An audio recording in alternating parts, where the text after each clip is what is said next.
জ্ঞানচক্ষুর শেষ অংশটা আজকে ভালো করে বুঝিয়ে দেবো। তো আশা করি আমার ভিডিওগুলো বুঝতে পারছো, কোনো অসুবিধা হচ্ছে না। তো চলো দেখা যাক শেষ অংশটি। পৃথিবীতে এমন অলৌকিক ঘটনাও ঘটে, হ্যাঁ ঘটে, যেটা ঘটেছে তপনের ক্ষেত্রে। তপনের ছোট থেকেই একটা স্বপ্ন ছিল, তার লেখা গল্প ছাপার অক্ষরে প্রকাশ পাবে। তার এই স্বপ্নই বাস্তবে রূপান্তরিত হয়েছে। তাই ঘটনাটাকে বলা হয়েছে অলৌকিক ঘটনা, কারণ এটা বাস্তবে কোনোদিনই হবে না, এরকমই একটা ভাবনা ছিল তপনের। তাই যখন সেটা বাস্তবে পরিণত হলো, তাই ঘটনাকেই বলা হয়েছে অলৌকিক ঘটনা।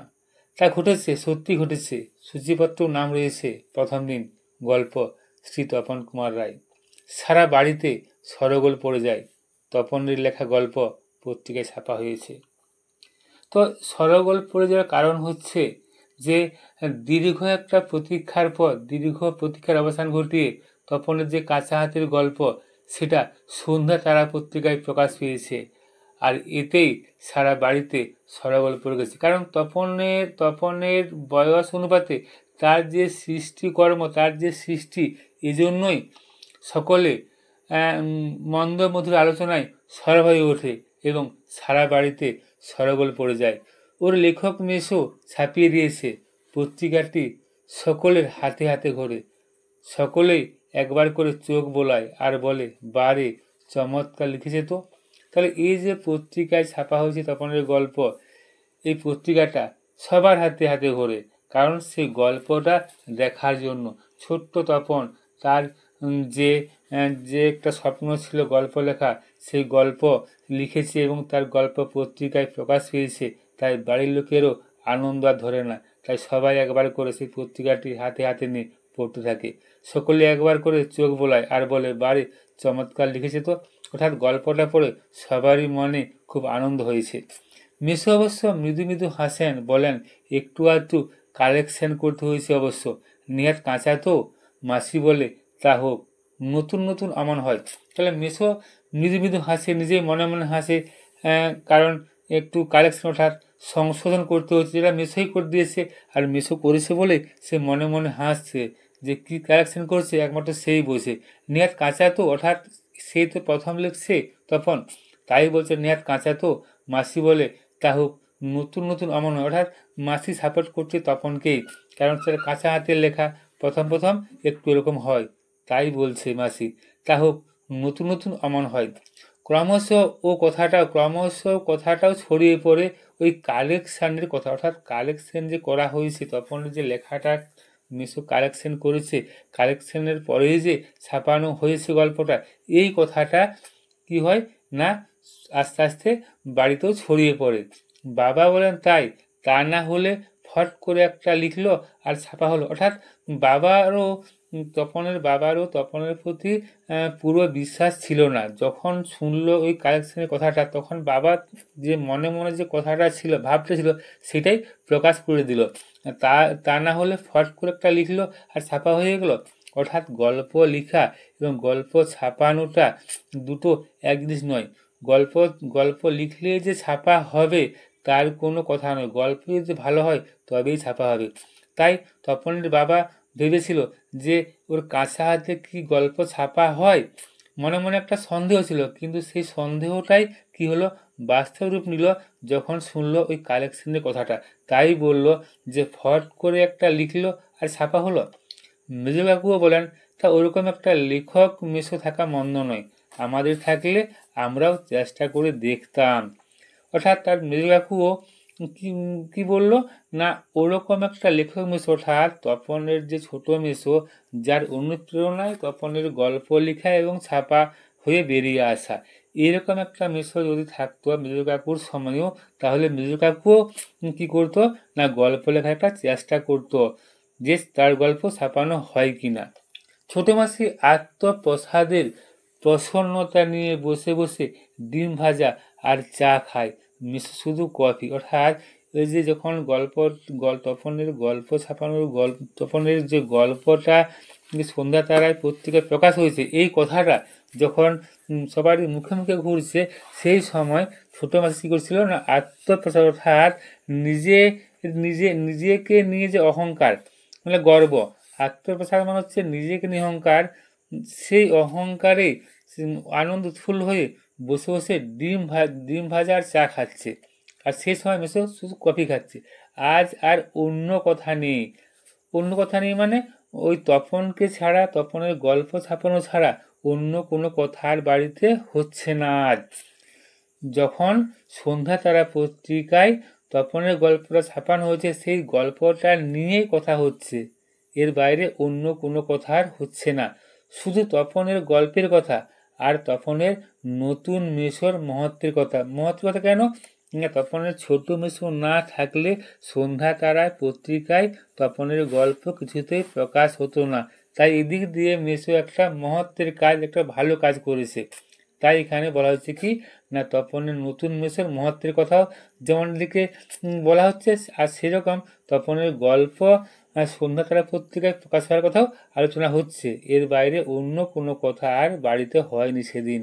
উনি নিজে গিয়ে না দিলে কি আর সন্ধ্যা তারার সম্পাদক তপনের গল্প করে আঙুল দিয়ে ছুঁতো? অর্থাৎ তপনের কোনো যোগ্যতা ছিল না যে নিজে গিয়ে সন্ধ্যা তারা নিজে গিয়ে প্রকাশককে দিলে সন্ধ্যা তারা পত্রিকায় তার গল্প ছাপা হতো না। এই কথাটাই বলতে চেয়েছে এখানে লেখিকা, যে তপন যদি নিজে গিয়ে দিত তাহলে তার গল্প কোনোদিনই ছাপা হতো না। করে আঙুল দিয়ে, অর্থাৎ পত্রিকার সম্পাদক তার গল্প দেখতো না, পড়তো না। তাই বলা হচ্ছে কি না, গল্প করে আঙুল দিয়ে ছুতো, অর্থাৎ তারা সেই গল্পটাকে দেখতো না। এই কথাটি বলার জন্যই এই উপমাটি দেওয়া হয়েছে, যে তপনের গল্প করে আঙুল দিয়ে কি ছুতো, অর্থাৎ ছুতো না, অর্থাৎ দেখতো না। তপন যেন কোথায় হারিয়ে যায় এই সব কথার মধ্যে। গল্প ছাপা হলেও যে ভয়ঙ্কর আহ্লাদটা হবার কথা, সে আহ্লাদ খুঁজে পায় না। অর্থাৎ তপন এই যে একটা সব কথা হচ্ছে, এই কথার মধ্যে থেকে তপনের কিন্তু মনটা ছিল তার সে গল্পের দিকে। এইসব অর্থাৎ এই তপনকে নিয়ে যে কথা, যে করে আঙুল দিয়ে ছুতো না, সন্ধ্যাতারা পত্রিকার সম্পাদক তার গল্প, আর তার মেসোর যে মহত্ব, এইসব কথাগুলো যে হচ্ছে, এইসব কথার মধ্যেই তপন হারিয়ে যাচ্ছে। তার যে গল্পটা ছাপা হয়েছে, তার নিজস্ব গল্প, তার নিজের লেখা গল্প, এই গল্পটার যে ছাপা বেরিয়ে আসার যে আনন্দ, সেই আনন্দটাও এখানে কিন্তু তপন খুঁজে পাচ্ছে না। তার যে আনন্দ হওয়ার কথা গল্প ছাপানোর পর, তার যে একটা স্বপ্ন ছিল, তার সে গল্প লিখবে, সে লেখক হবে, তার গল্প একদিন ছাপার অক্ষরে বেরিয়ে আসবে, এবং যখন তার এই যে স্বপ্নটা যে সফল হলো, তার গল্প বেরিয়ে এলো, গল্প ছাপা হলো, ছাপা হওয়ার যে আনন্দ, সেই আনন্দটা কিন্তু এখানে খুঁজে পাচ্ছে না তখন। কেন না, বিভিন্ন রকম কথা হওয়ার দরুন তার বাড়িতে, তার মেসোর মহত্ব, তার কারেকশনের কথা, আর সর্বশেষ যে তার মেসো যদি নিজে না দিয়ে আসতো সন্ধ্যা তারা পত্রিকায় তার গল্প, তাহলে সম্পাদক তার গল্প করে আঙুল দিয়েও ছুঁতো না। এই কথাগুলোর মধ্যে তখন হারিয়ে যাচ্ছে আস্তে আস্তে, এবং তার যে আনন্দ হওয়ার কথা, সেই আনন্দটাও সে খুঁজে পাচ্ছে না। নিজে সে একটা অবসাদে ভুগছে। গল্প ছাপানোর পরেও সে একটা নিজে একটা মনে মনে একটা গভীর বেদনায় ভুগছে, কষ্ট পাচ্ছে মনে মনে। অনেকক্ষণ পরে মা বলেন, কই তুই নিজের মুখে একবার পড় তো তপন শুনি। বাবা, তোর পেটে এত, অর্থাৎ যখন বাড়িতে এত সব কথা হচ্ছিল, তপনের মা থাকতে না পেরে তপনকে কি বললো, যে নিজের মুখে তোর গল্পটা একবার তুই পড়।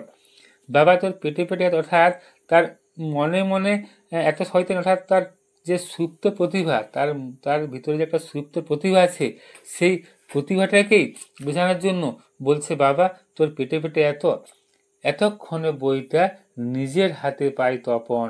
মা বলেন, কই পড়, লজ্জা কি, পড় সবাই শুনি।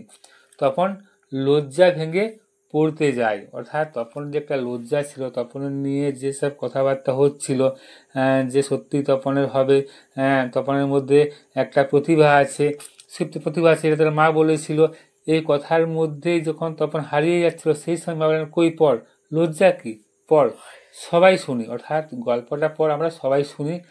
তখন সেই লজ্জা ভেঙে তখন পড়তে যায় গল্পটা, এবং কেসে গলা পরিষ্কার করে, কেসে গলা পরিষ্কার অর্থাৎ সে ভালোভাবে পড়তে যাওয়ার জন্য গলাটাকে পরিষ্কার করে নেয়। কিন্তু এ কি, এসব কি পড়ছে তপন, এ কার লেখা? এর প্রত্যেকটি লাইন তো নতুন আনকরা, তপনের অপরিচিত। যখন তপন গল্পটা পড়ছে, তার গল্পটা তারই লেখা গল্প তার কাছে নতুন লাগছে। অর্থাৎ তার লেখা গল্প এখানে কোথাও নেই, কোথাও তার গল্পের বিন্দুমাত্র নেই, যেন এই গল্পটা পুরো আনকরা, পুরো অপরিচিত। এর মধ্যে তপন কোথায়? অর্থাৎ তপনের গল্পের মধ্যে তপন নেই, তপনের লেখার মধ্যে কোনো নামগন্ধ নেই। তার মানে মেসো তপনের গল্পটিকে আগাগোড়ায় কালেকশন করেছেন, অর্থাৎ পুরো গল্পটাকে তার মেসো পরিবর্তন করে একটা অন্য গল্প দিয়ে দিয়েছেন, অর্থাৎ নতুন করে লিখেছেন। তপনের পুরো গল্পটা বাদ দিয়ে তার মেসো নতুন করে একটা গল্প লিখেছেন, নিজের পাকা হাতে কলম, অর্থাৎ একদম অভিজ্ঞের মতো, পাকা লেখকের মতো গল্প লিখে তপনের নামে ছাপিয়েছে। তপন আর পড়তে পারে না, বোবার মতো বসে থাকে। অর্থাৎ তার যে একটা নিজস্বতা, তার যে একটা আত্মসম্মান বোধ, তার সে আত্মসম্মান বোধে আঘাত লাগছে, কারণ তার গল্পে সে নেই, তার নিজের গল্প সে নিজেকে খুঁজে পাচ্ছে না। তাই তখন বোবার মতো বসে থাকে, তারপর ধমক খায়। আর পড়তে পড়তে সে আজকাল থমকে যায়, কারণ তার লেখার মধ্যে সে নেই। কিরে, তোর যে দেখি পায়ার ভারী হয়ে গেল, অর্থাৎ কি বলছে, পায়ের ভারী মানে অহংকার বা গুমর। পড়তে পড়তে যখন থেমে যায়, তখন ধমক খায় তপন, যে তোর যে দেখি পায়ার ভারী হয়ে গেল, অর্থাৎ তার অহংকার বা গুমর বেড়ে গেল। সবাই শুনতে চাইছে, তবুও পড়ছিস না। তখন পড়বে কিভাবে? পড়তে পড়তেই তার তো মন চলে গেছে অন্যদিকে, কারণ তার গল্প, যে গল্প তখন লিখেছে, সে গল্পটা পুরোটাই পরিবর্তিত করে দিয়েছে মেসো। তার লেখা গল্পের মধ্যে কোনো কিছু নেই, পুরোটাই পরিবর্তিত। তাই সে পড়তে পড়তে থেমে যায়, এবং থেমে যে ধমক খায়। সবাই শুনতে চাইছে, তবুও পড়ছিস না, নাকি অতি আহ্লাদে বাক্য হেরে গেল, অর্থাৎ যেন তার বাক্য বন্ধ হয়ে গেল, অতিরিক্ত আনন্দে, এ কথাই বলছে, নাকি অতি আহ্লাদে বাক্য হেরে গেল, অর্থাৎ বাক্য শেষ হয়ে গেল। তখন গড়গড়িয়ে পড়ে যায়, তপনের মাথায় ঢোকে না সে কি পড়ছে, অর্থাৎ তার তো গল্প পড়ে মন খারাপ হয়ে গেছে।